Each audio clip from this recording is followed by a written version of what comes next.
Good evening, you're watching ReNEWS in English. I'm Sona Tumanyan. Armenian Prime Minister Nikol Pashinyan delivered a speech at the International Conference on Nature and Environmental Protection held in Altai. The conference was attended by the heads of government of Russia, Kazakhstan, Kyrgyzstan, Belarus, Tajikistan, Uzbekistan, and Turkmenistan.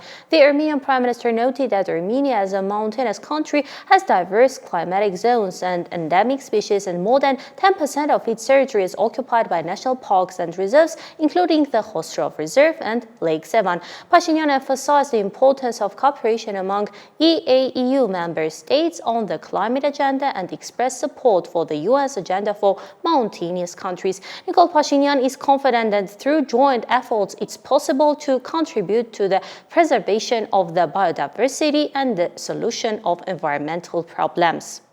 Steady, balanced, fact-driven, and authoritative with a measured urgency that keeps viewers engaged. Attaching great importance to the preservation of biodiversity, Armenia is implementing programs to restore wild animal populations. The program for the restoration of the Caucasian leopard population, implemented jointly with the World Wildlife Fund, WWF, since 2002, is yielding tangible results. The permanent presence of this species and the birth of cubs have already been documented on Armenia, which attests to a stable habitat and the availability of a food supply for the Caucasian leopard. Jointly with the fund, we are also implementing a program for the restoration of the Caucasian red deer population in the territory of the Dilajan Reserve. As you know, the 17th Conference of the Parties, COP17, to the Convention on Biological Diversity, will be held in Armenia in October 2026. We look forward to the participation of high-level delegations from your countries, as well as representatives from academic and expert circles in the work of COP17. As the presiding and host country, Armenia will make every effort to ensure effective dialogue, the convergence of the parties' positions,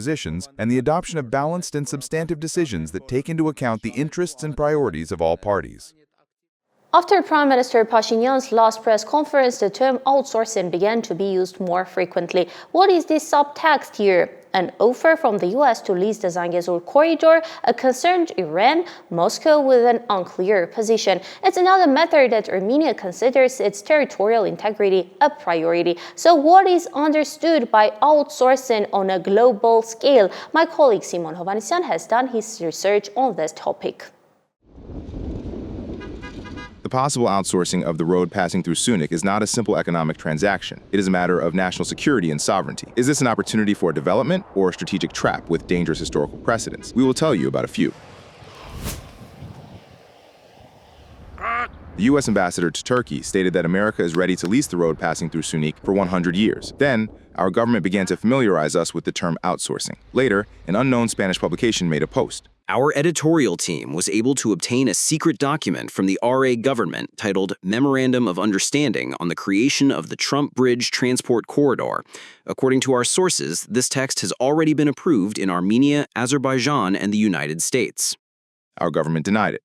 The article in question has nothing to do with reality. The positions of the Republic of Armenia regarding the unblocking of regional transport infrastructures are clearly formulated in the Crossroads of Peace project. In any case, during a press conference, Pashinyan did not rule out outsourcing, though to whom is not yet clear. However, the question remains, at what price? Will Armenia be able to maintain our country's sovereignty over the road, as it currently claims? Let's remember the Panama Canal. For decades, the U.S. controlled not only the canal, but also the zone surrounding it, leaving Panama, in fact, with the status of an observer in its own territory. It took decades for sovereignty to be restored in 1999. That process showed how difficult it is to get back what you have once handed over to foreign control. It is a great honor for me to be here on this very significant occasion of this new millennium. We are marking an event that will begin a new relationship between your country and my country, and that is very important for all of Latin America. We are against it because it undermines our sovereignty. This archival footage shows the solemn, yet tense atmosphere that accompanied the restoration of Panama's sovereignty. Recently, however, Trump published a picture showing the U.S. flag over the Panama Canal, to which the Panamanian government reacted harshly. Today, strategic control is acquired not by weapons, but by debt traps. The most striking example of this is Sri Lanka. Unable to repay huge Chinese loans, the country was forced to hand over the management of its strategically important Hambantota port to China for 99 years. This is a classic example of how economic dependence and short-term gain turn into a loss of sovereignty. The government is simply giving it away. Economic investments become geopolitical leverage, as seen in Sri Lanka and also in Greece.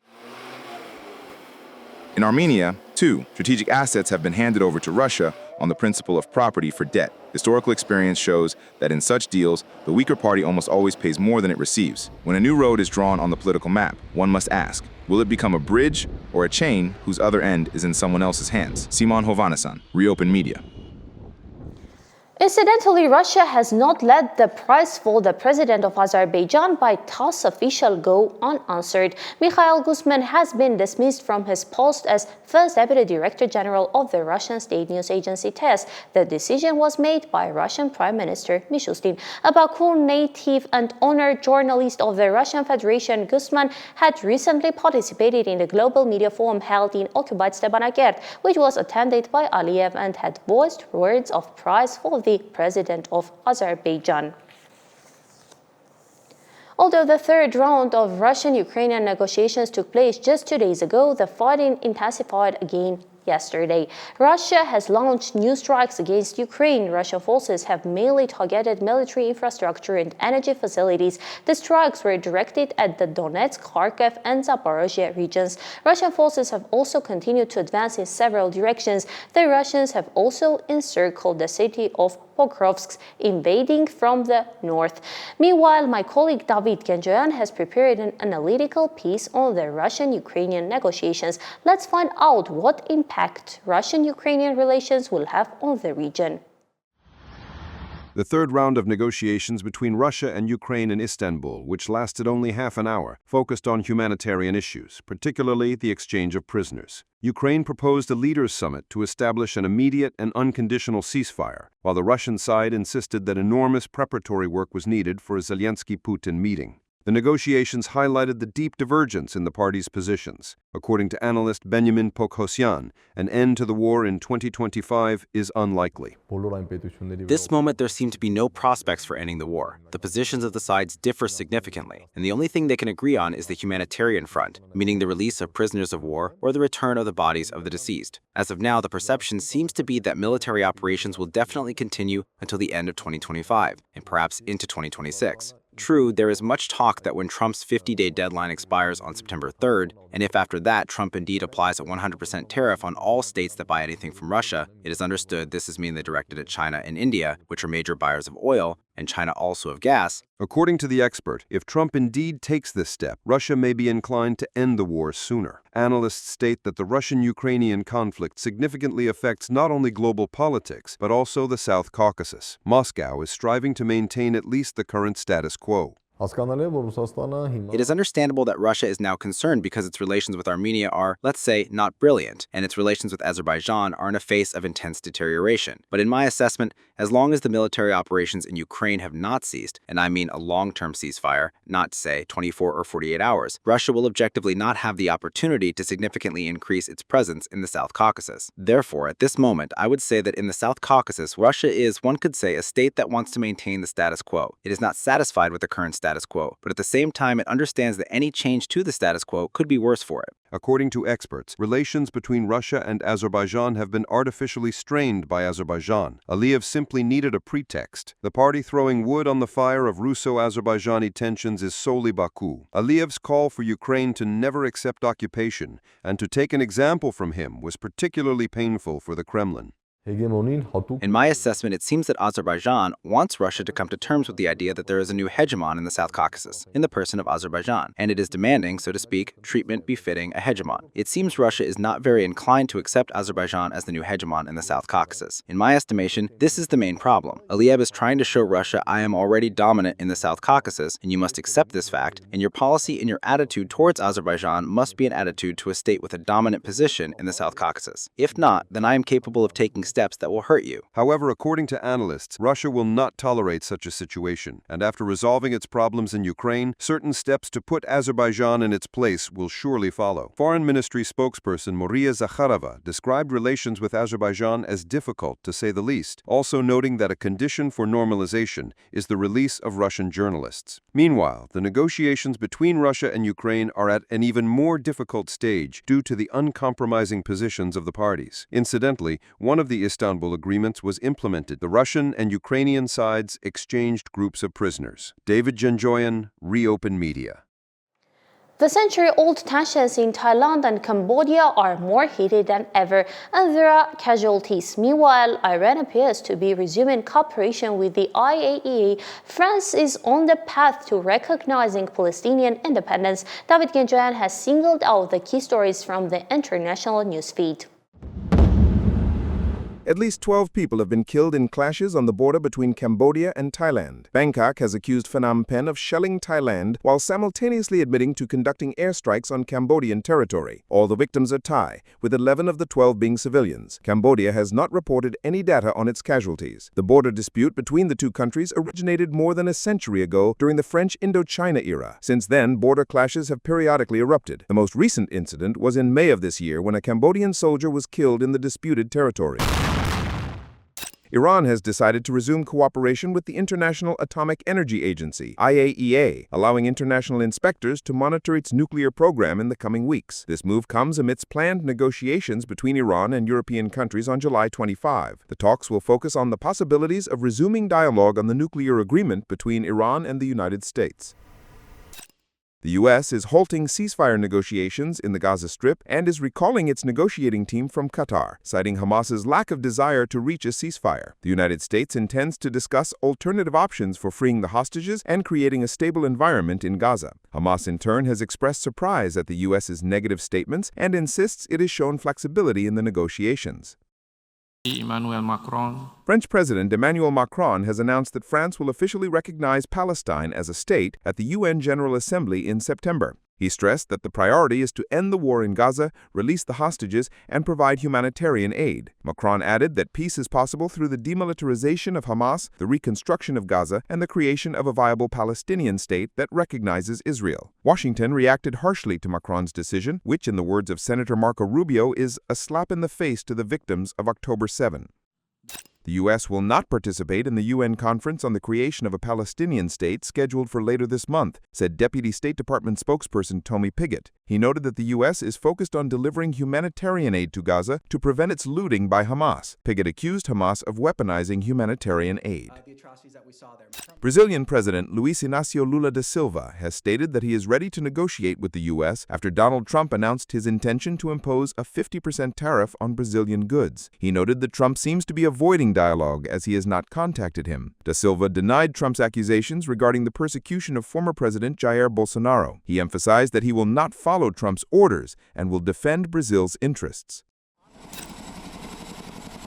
Aircraft from Jordan, Israel, Lebanon, and Spain are helping to combat a huge forest fire in Cyprus, which has claimed 2 lives and covered an area of over 120 square kilometers. Cypriot President Nikos Christodoulidis stated that the country is facing an unprecedented situation, and although the fire is being partially contained, it is not yet fully under control. Police are investigating reports of possible arson, while the government promises to help those affected restore their lost property. David Genjoyan, ReOpen Media.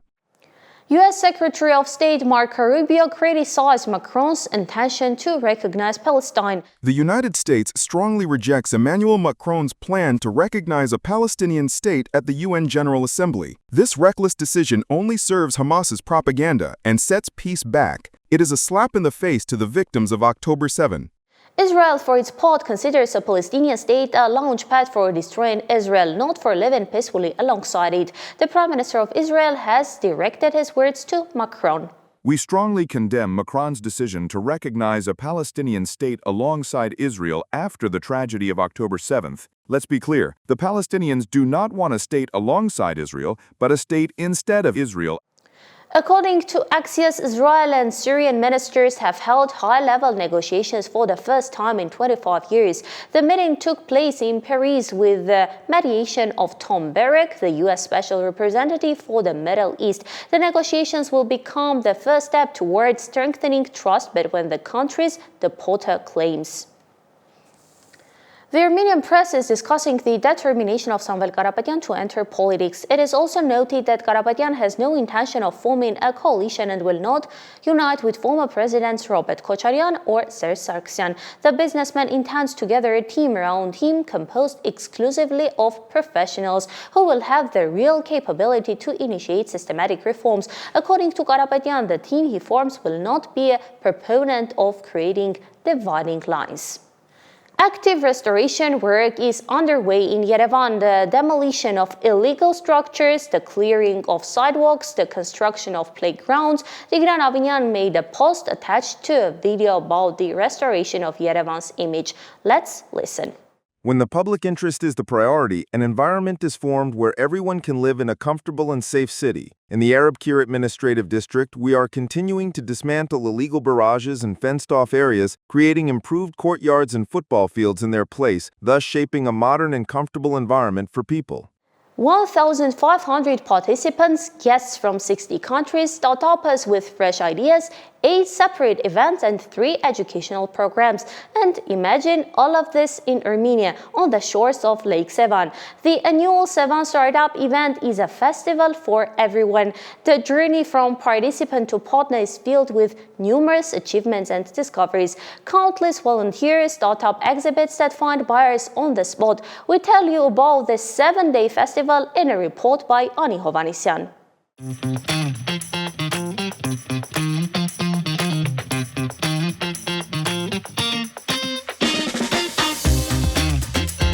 For 1 week, Sevan has hosted speakers, mentors, and investors from over 60 countries. Sevan Startup 2025 stands out for its unprecedented scale. Right now, the number of participants is 1,500, but it is planned that this number could increase tenfold. Sevan Startup 2025 is an excellent opportunity for networking and making connections. This year, the tent-based business forum includes 8 separate events in 3 educational programs. These are various industry-specific events that have different components, a conference, a competition, and in general, we want to make the Sevan Startup Summit not just a standalone event, but a platform for events. This year, it's already succeeding and becoming established. The Startup Summit is now in its 9th year. According to the organizers, the most important achievement is that companies that have participated in the event over the years later become partners. We have something new at the Sevan Startup Summit. We've started a new educational program for students, the goal of which is to form startups from within the event itself. In other words, to make the event not just a platform for already formed and established companies, but to create an environment and educational program that will foster the emergence of new startups. The young volunteers are especially enthusiastic about the summit held on the shores of Sevan. They say the environment motivates them to start bringing their own startup ideas to life. This is my first year participating in the summit. Honestly, I had always heard about it, but to be in this little city that's been created here, it's a wonderful impression. There are a lot of cool mentors from whom you can learn a lot. Even in those 10-minute gaps in their schedules when they don't have a meeting, it's possible to learn things. Regular attendees of the summit say that every year the event becomes larger in scale right before their eyes. I first participated in the Sevan Startup Summit in 2017. Back then I was just a young, modest speaker talking about public speaking and humor. For example, I found out that we have greenhouses where small drone robots work searching for parasites, and the woman didn't say what it does, she just said, they find them. Later I approached her and asked, that drone, when it finds the parasites, the cockroaches, the crickets, and so on, what does it do? She says, it kills them.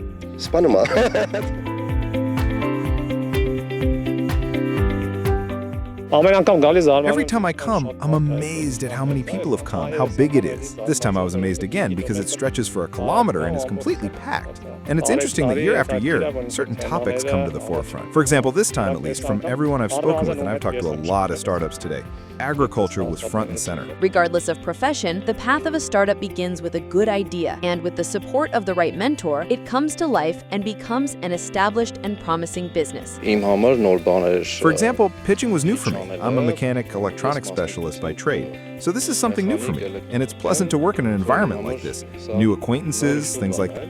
Steve Adelman has over 25 years of experience mentoring startups. He says that after his talks, startuppers fall in love with their own products, but seem to forget about the customer. What do mentors do in this case?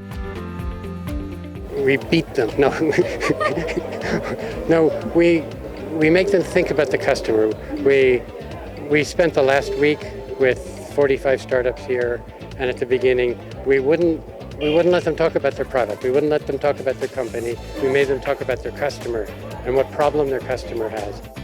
Armenia's startup ecosystem is new, still young, but it has great prospects and good potential, Adelman assures. Community's coming together, so that's great. Great startup ideas. I've heard from over 50 startups in the last 3 days, so my brain is kind of exploding. I can't just pick one.